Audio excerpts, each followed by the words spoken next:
Hello दोस्तों का फिर से स्वागत है आपके अपने चैनल चलो बागवानी करे पे। लंबे समय से चैनल पे वीडियोस नहीं आ रही थी, इसके लिए सभी को सॉरी बोलना चाहूँगा। और उसके एक नहीं बहुत सारे रीज़न है। आप सभी जानते हैं कि हमारे चैनल पे हम टाइम टू टाइम आपको अपडेट करते रहते थे कि हमने शुरू कर दिया है बागवानी बाज़ार। बहुत सारे गार्डनर्स थे जिनकी शिकायत रहती थी कि भैया हम आपका चैनल देखते हैं तो हमें प्रोडक्ट बाय करने का मन करता है, आखिर गार्डनिंग प्रोडक्ट हम कहाँ से लें। बहुत सारे सेलर्स की मैं वीडियोस लेकर आता हूँ, लेकिन फिर भी वो कहते थे कि हमें एक सिस्टमेटिक वे चाहिए ये सभी प्रोडक्ट बाय करने के लिए। तो पिछले 1 से 1.5 साल से हम प्रोडक्ट सेल तो कर रहे हैं, लेकिन मैनुअली सेल कर रहे थे व्हाट्सअप के थ्रू। फाइनली अब हमारी वेबसाइट भी आने वाली है, तो आप डायरेक्ट वहाँ से शॉपिंग कर पाएंगे। 15-20 दिन के अंदर मैं उसे लाइव कर दूँगा और डायरेक्ट वहाँ से शॉपिंग करके आप अपने प्रोडक्ट बाय कर पाएंगे। तो इन्हीं सभी के लिए मुझे बहुत सारी तैयारी करनी थी, मार्केटिंग करनी थी। मार्केटिंग करने के लिए मैं जयपुर गया, हैदराबाद गया और फाइनली दिल्ली के अंदर भी हमने स्टॉल लगाए। बहुत सारे लोगों से मिलने का मौका मिला, बहुत सारे सब्सक्राइबर्स हमारे स्टॉल पर आए थे। तो उन सभी के लिए आप सभी को थैंक यू कहना चाहूँगा कि जो टाइम टू टाइम हमारी वीडियोस देख रहे थे, रील्स देख रहे थे और फिर हमारे स्टॉल पे विजिट करके हमें आपने बहुत ज़्यादा सपोर्ट किया। फाइनली अब आप वेबसाइट को भी सपोर्ट करिएगा, जल्दी लॉन्च होगी और मैं आपको अपडेट देने वाला हूँ वहाँ पे क्या क्या मिलने वाला है। दोस्तों आज मैं आपको दिखाने वाला हूँ सब्जियों की बागवानी। यहाँ पे आप देख रहे हैं बहुत सारे आपको सब्जियों के पौधे देखने के लिए मिलने वाले हैं। जो गार्डनर हैं अभी सिर्फ और सिर्फ 1 साल से ही बागवानी कर रहे हैं, वीडियोस वो पहले से देखते रहे सोशल मीडिया पर, उसी के ज़रिए वो मोटिवेट हुए और फाइनली आज उनका गार्डन में कवर करने आ चुका हूँ। गार्डन है हर्ष चौधरी जी का, जिनसे हम सीखेंगे कि किस तरह से सब्जियों की बागवानी करनी चाहिए, क्योंकि मात्र 1 साल में इतने ज़्यादा सब्जियों के पौधे और सभी पे अच्छे अच्छे फल हमें देखने के लिए मिल रहे हैं। तो अगर आप भी करना चाहते हैं सब्जियों की बागवानी, आज की वीडियो आपको ज़रूर देखनी चाहिए। तो चलिए दोस्तों शुरू करते हैं आज की वीडियो। तो संदीप जी आपका स्वागत है मेरे बागवानी में। और आज मैं आपको दिखाऊंगा ढेर सारे अपने फ्रूट प्लांट्स और वेजिटेबल प्लांट्स और कैसे मैंने इनको ग्रो किया है, वो सारी चीजें। और आपके चैनल को मैं बहुत पहले से जानता हूं, जब मैं गार्डनिंग में नया था तब से मैंने आपके चैनल को देखा है और वहां से बहुत चीजें सीखी हैं और काफी सारे प्लांट्स भी मैंने आपसे खरीदे हैं, जो कि मैं आज की वीडियो में दिखाने वाला हूं। Thank you so much. तो दोस्तों फाइनली हमारे साथ हैं हर्ष चौधरी जी और आप इनका गार्डन देखिए कितना सुंदर है, किस तरह से करनी चाहिए सब्जियों की बागवानी। आज हर्ष जी से हम सीखने वाले हैं और इसलिए क्योंकि 1 साल के अंदर ये सारी बगिया तैयार हुई है, तो बहुत सारे हमारे बिगिनर्स हैं वो बहुत मोटिवेट भी होने वाले हैं। सर गार्डन देखने से पहले आपके बारे में जानना चाहूँगा, आखिर सब्जियों की ही बागवानी क्यों, और आखिर बागवानी शुरू कैसे हुई, सफ़र शुरू कैसे हुआ और मोटिवेशन कैसे मिला कि मुझे बागवानी करनी चाहिए सब्जियों की, और 1 साल में इतना सब कुछ कैसे अचीव किया?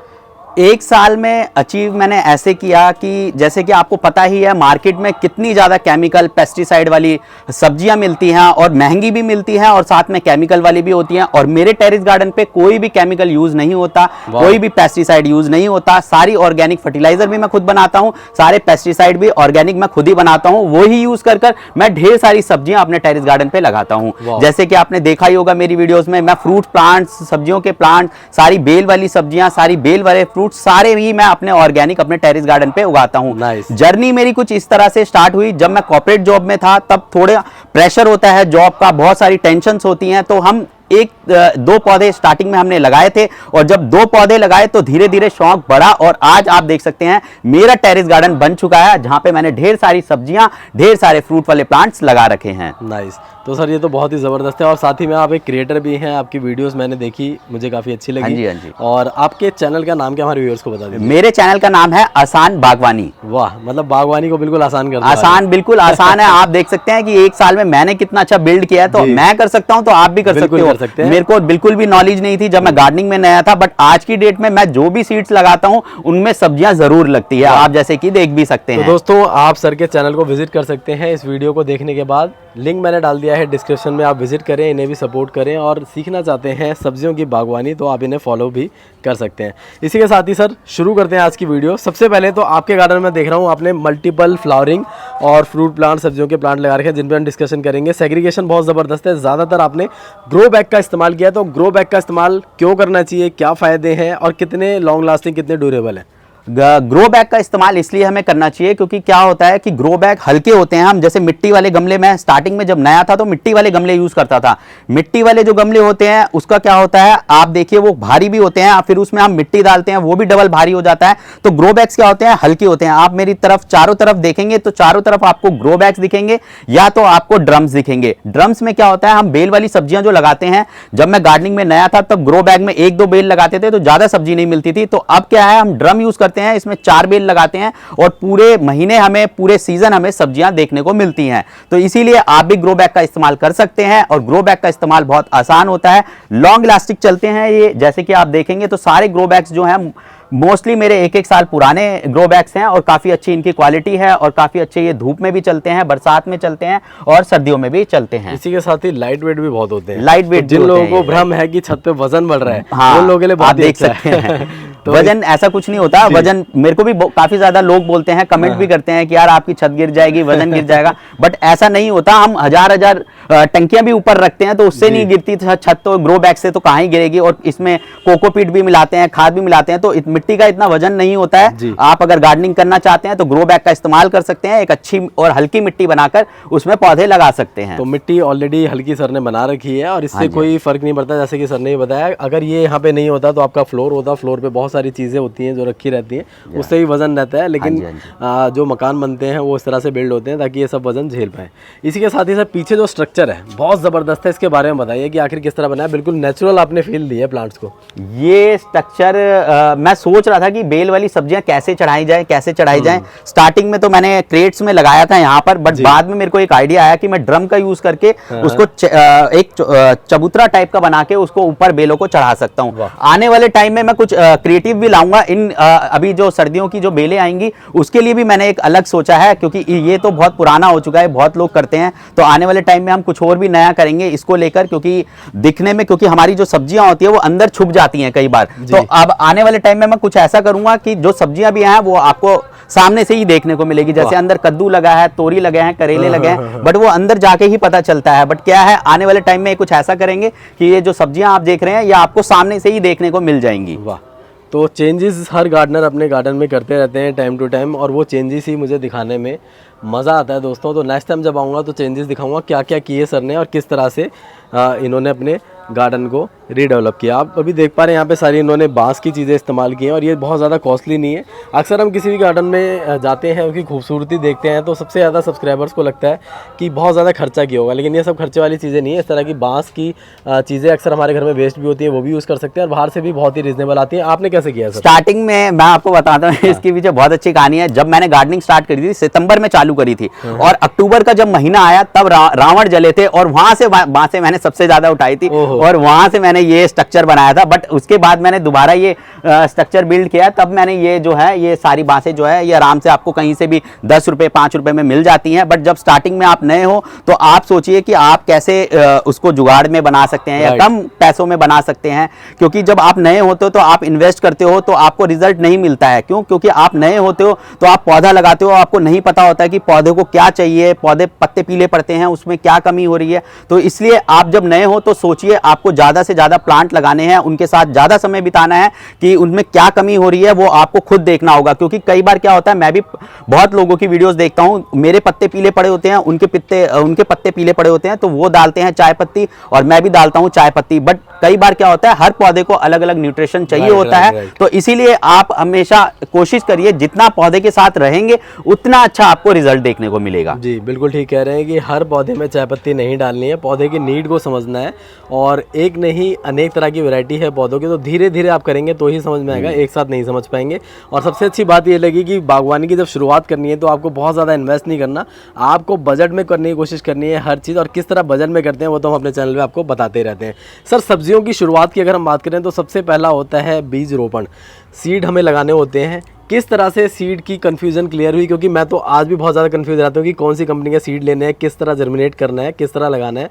बहुत सारे गार्डनर से मिलता हूँ, अक्सर गलतियाँ होती ही होती हैं। आपसे किस तरह की गलतियाँ हुई हैं प्लीज़ हमारे व्यूअर्स से शेयर करें। देखिए मैंने बीज के ऊपर जो मेरा चैनल है उस पे सबसे पहली वीडियो जो थी मेरी लॉन्ग वीडियो वो बीज के ऊपर ही थी। अच्छा। क्योंकि मैंने 3 महीने में बीज लगाए, वो कभी भी जर्मिनेट नहीं हुए। 10 बीज डालता था तो 2 जर्मिनेट होते थे। बट आज की डेट में मैं आपको पीछे दिखाऊंगा, मैंने सीड्स लगाए हैं, अगर मैं उसमें 2 सीड डालूंगा तो वो 2 के 2 ही जर्मिनेट होते हैं। क्योंकि बीज की पहचान करने आनी चाहिए और बीजों की पहचान कैसे होती है, उसके आकार से होती है। उसको पानी में डाला जाता है, अगर वो डूब गए या ऊपर आ गए वो भी उसकी पहचान होती है। और बीजों को पहचानना ही सबसे ज्यादा जरूरी होता है। आप जब भी बीज लें तो सबसे पहले आपने नर्सरी से लेते हैं तो उनकी सैंपलिंग ले लीजिए, वो सैंपलिंग भी दे देते हैं। आप कहीं से भी बीज लीजिएगा तो आप उनसे सैंपलिंग मांग सकते हैं, या फिर आप उनका टेस्टिंग के लिए एक पैकेट ले सकते हैं और उसको पानी में डाल के देखिए, या फिर आप उनके साइज देखिए, एक आकार का होना चाहिए, एक कलर का होना चाहिए। अगर वो पानी में डूबते हैं या ऊपर तैरते हैं, वो भी उनकी असली पहचान होती है। वो मेरे चैनल पे जाके आप देख सकते हैं। मैंने बीज के ऊपर बहुत अच्छे डिटेलिंग वीडियो बनाई है, और अगर आप वो देखते हैं तो आपको भी समझ आ जाएगा कि बीजों की पहचान कैसे होती है। और मैंने कम से कम एक साल में 20-25 कंपनियों के सीड्स ट्राई करे हैं। आपको मैं दिखाऊंगा भी कि मैंने कितने ज्यादा सीड्स रखे हुए हैं अपने पास और कितने ज्यादा सीड्स मैं लगाता हूं हर महीने। तो देखिए मेरे पास कितने ज्यादा सीड्स हैं, और आप देखेंगे तो सीजन सिर्फ 3 होते हैं, बट मैंने इतने सारे सीड्स यूज करे हैं, कम से कम भी 20 से 25 कंपनियों के। और अब मुझे पता चल चुका है कि असली सीड्स की पहचान कैसे होती है। और अगर आप भी एक सीड डालेंगे तो मैं गारंटी देता हूं वो जरूर जर्मिनेट होंगे, बट सीड की पहचान करने आपको जरूर आनी चाहिए। सीड्स की पहचान करेंगे तो आप भी मेरी तरह एक अच्छा सा गार्डन बना सकते हैं, जैसे कि आप मेरे पीछे देख सकते हैं। सीड्स भी 2 तरह के होते हैं, एक होते हैं हाइब्रिड होते हैं और एक होते हैं जो कि हमारे जो देसी सीड्स होते हैं। तो दोनों की भी अलग वेराइटी होती है, ज्यादा फ्रूटिंग लेने के लिए भी अलग होता है। ज्यादा अगर जो हाइब्रिड सीड्स होते हैं उनमें जो बीमारियां होती है वो जल्दी लग जाती हैं, और जो देसी सीड्स होते हैं वो थोड़े अच्छे चलते हैं, अच्छे टाइम तक चलते हैं और काफी अच्छी वो फ्रूटिंग भी देते हैं। हर्ष जी, हमने आपसे 2-3 पॉइंट तो कवर कर लिए, लेकिन एक और मेन पॉइंट है जो बागवानी में बहुत ज़्यादा ध्यान देने लायक है, वो है मिट्टी। तो मिट्टी सब्जियों के लिए आखिर कैसे बनाए, आपका रेशियो क्या है, क्या क्या डालते हैं आप? मिट्टी बनाने के लिए सबसे ज्यादा मैंने वीडियोस देखी थी जब मैं नया था गार्डनिंग में। सब कहते थे एक तरह की मिट्टी होती है, सारी ये डालो वो डालो, बट मेरा ऐसा मानना है कि जब मिट्टी आप बनाते हो ना, वही आपकी सबसे बड़ी वो है पौधे को बड़ा करने के लिए और सब्जी लेने के लिए। जितनी मिट्टी आपकी अच्छी होगी, जितने उसमें न्यूट्रिशन ज्यादा होंगे, उतना अच्छा आपका पौधा चलेगा। और एक आपको बात और बताना चाहूंगा, हर पौधे की रिक्वायरमेंट, हर पौधे की मिट्टी अलग तरीके की बनती है। जैसे सब्जियों की जो मिट्टी होती है उनको हर 15 दिन में कुछ ना कुछ चाहिए ही होता है। अगर आप एक बार उसमें खाद डाल देंगे, जैसे आप मिट्टी बनाते हो तो 30% मिट्टी रखते हो, 40% आप खाद मिलाते हो। खाद में आप गोबर की खाद और वर्मी कंपोस्ट मिक्स करके मिला सकते हो। उसके बाद आप परलाइट उसमें मिला सकते हो। परलाइट आप नहीं खरीदना चाहते तो आप कोकोपीट मिला सकते हो। अगर आप कोकोपीट भी नहीं खरीदना चाहते तो आप रेत खरीद सकते हो, सैंड जिसे बोला जाता है, वो मिला सकते हो, ताकि ड्रेनेज आपका अच्छा हो, पानी उसमें ना रुके और जड़ें जो है आपकी अच्छे से चल सके। एक मुट्ठी नीम खली जरूर मिलाएं। अगर नीम खली नहीं मिलाना चाहते तो ट्राइकोडर्मा आप मिला सकते हैं, और हर 15-20 दिन बाद या तो आप ट्राइकोडर्मा का स्प्रे कर सकते हैं या फिर आप ऊपर से नीम खली का स्प्रे कर सकते हैं, ताकि जो मिट्टी में फंगस हो वो आपकी मर जाए। तो चलिए संदीप जी, मैं आपको अपनी कुछ सब्जियों से मिलाता हूं और बताता हूं उनके बारे में कुछ चीजें, कि कैसे उनमें कुछ कीड़ा लग जाए या कुछ लग जाए तो कैसे आप ऑर्गेनिक चीजें डालकर भी कैसे उनको कंट्रोल कर सकते हैं। तो चलिए सबसे पहले बेल वाली सब्जियों से मैं आपको दिखाना चाहूंगा। देखिए बेल वाली सब्जियों में सबसे ज्यादा दिक्कत आती है फ्रूट फ्लाई की, जो कि डंक मारते हैं, अंदर जो है अंडे देते हैं, और जो अंदर गुद्दा होता है वो सारा अंदर खा लेते हैं, जो उनके प्यूपा होते हैं या जो छोटे छोटे लार्वा होते हैं। तो जैसे कि आप देख पा रहे हैं, मैं कोई भी केमिकल यूज नहीं करता हूं। मैंने फ्रूट फ्लाई ट्रैप लगा रखे हैं और स्टिकी लगा रखे हैं नोट, जैसे कि आप देख सकते हैं। यहां पर जितने भी हवा वाले कीड़े होते हैं वो सारे चिपक जाते हैं, और जो फ्रूट फ्लाई है वो इसमें आके कैद हो जाती है। तो जैसे कि आप देख रहे हैं मेरी सब्जियां बिल्कुल ऑर्गेनिक होती हैं, और आप देखिए इसमें कोई भी कीड़ा नहीं है। अंदर की साइड आप चलेंगे तो मैं आपको और भी ढेर सारी सब्जियां दिखाऊंगा। जैसे कि आप देखिए यहाँ पर कद्दू का साइज देखिए। कई लोग कहते हैं कि सब्जी नहीं लगती है या फिर गिर जाती है वेट की वजह से। आप देखिए इसका वेट कम से कम भी 3-4 किलो होगा, और आप देखिए कितनी आराम से ये लगी हुई है। उसके बाद मैं आपको यहाँ पे तोरी भी दिखाना चाहूंगा। ढेर सारी तोरियां मैं हार्वेस्ट कर चुका हूं। अब थोड़ा एंड सीजन है, क्योंकि सर्दियों की सब्जी लगानी है, तो इसीलिए क्या है, अब सब्जियां थोड़ी थोड़ी कम हो रही हैं। जैसे कि आप देखेंगे यहाँ पर भी तोरी है, ढेर सारे करेले भी हैं। करेले की मैंने 3 वैरायटी लगाई थी। ये लॉन्ग वाले करेले हैं, उसके बाद चूचू वाले करेले हैं, और एक और करेले की वैरायटी थी जो कि मैंने अपने टेरेस गार्डन पे लगाई है। उसके बाद मैं आपको दिखाना चाहूंगा, इस साइड भी देखिए आप मेरी सब्जियों का साइज देखिए।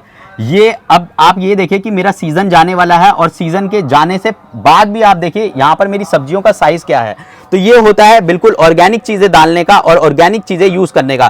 केमिकल आप यूज करेंगे तो सच बता रहा हूं आपकी मिट्टी आपका साथ छोड़ देगी, क्योंकि वो आपकी मिट्टी 6 महीने ही चल पाएगी एक सीजन में। उसके बाद मिट्टी के अंदर कुछ भी नहीं रहेगा। उसके बाद आप उसको खाद दीजिएगा, कुछ भी दीजिएगा, वो नहीं चलेगी, उसको फिर केमिकल की ही जरूरत पड़ेगी। इसीलिए ऑर्गेनिक चीजें अपनाएं। कई लोगों की शिकायत होती है कि हमारी सब्जियों में कीड़े लग जाते हैं और कीड़े लगने के बाद हमारे पास कोई सोल्यूशन ही नहीं होता और हमें जल्दी से स्प्रे मारकर जल्दी से उसको इलाज करना होता है। और तब क्या करते हैं लोग, ढेर सारे केमिकल ले आते हैं और उनको स्प्रे करते हैं, साथ साथ अपनी सब्जियों को भी खराब करते हैं। और उनको नॉलेज नहीं होती कि जब भी बेल में फूल आ रहे होते हैं कभी भी केमिकल का स्प्रे नहीं करना चाहिए। तब आपको ऑर्गेनिक चीजों का यूज करना चाहिए, जैसे कि आप नीम की पत्ती तोड़ के भी ला सकते हैं, नीम ऑयल भी स्प्रे भी खरीद सकते हैं, या फिर आप लहसुन, अदरक, नींबू ये सब का मिक्सचर बनाकर आप एक पेस्टिसाइड भी बना सकते हैं। मैं आपको अपने ढेर सारे पेस्टिसाइड भी दिखाऊंगा, ऑर्गेनिक फर्टिलाइजर भी दिखाऊंगा, जो कि मैं अपने टेरेस गार्डन पे ही बनाता हूं और उनको इस्तेमाल करता हूं। और आप देखेंगे मेरी सब्जियों में किसी भी सब्जी में कोई कीड़ा नहीं है, क्योंकि मैं वही यूज करता हूं। जैसे कि आपको पता है लहसुन हो गया, लहसुन को हम पत्तों को सुखाते हैं, उसका स्प्रे बनाते हैं, या फिर हम उनको मिट्टी में भी देते हैं। प्याज हो गए, आप लहसुन, अदरक, नींबू ये सब का पेस्ट बना के उनको इस्तेमाल कर सकते हैं।